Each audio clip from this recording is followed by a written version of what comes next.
Barry Bonds and I, we kept pissing each other off all the time. So I still played as an angry guy, and it just took off. What would he do? What would he do to piss you off, Barry Bonds?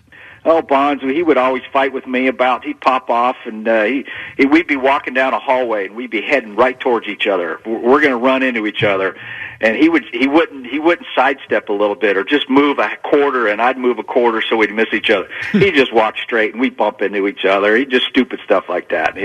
I'm the macho man, and spring training, the first time I was there, I was trying to break the ice with them, and we were out in the outfield, and music was playing during spring training, and I told Barry, he ought to dance and show a little bit of his talent dancing, because I knew Barry couldn't dance. And so we ripped on each other that way, and Barry would be a little lazy here or there because he was one of the best players I ever played with, too. And so I'd always try to light a fire under his rear end to get him going, and he'd yell back at me, tell me to shut my mouth, and anyway, those are types of cat and dog fights that we'd always have. So I was going to ask you actually. So you really didn't get along with Bonds, right? Is that fair to say? Well, I probably got along with Barry better than anybody that he'd ever played with during my era with Barry. Okay. I was kind of, if you will, the middleman. That was, I loved Barry, hated Barry, and are he and I going to go to dinner? No, we're not going to go to dinner. We were so different. It was crazy.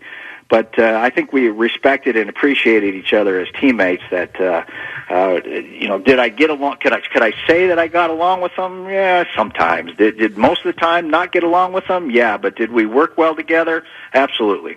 Oh, yeah. I mean, listen, that year you won the MVP. I think he finished second. I mean, you guys were, the Bash brothers reincarnated. And what was that like, especially, and we all probably know what happened with Barry in 2001 and what he was on, but that was one of the most ridiculous seasons I've ever seen. Joe and I say it all the time, probably the modern-day Babe Ruth, to see what he was doing in 2001 and 2002. Yep.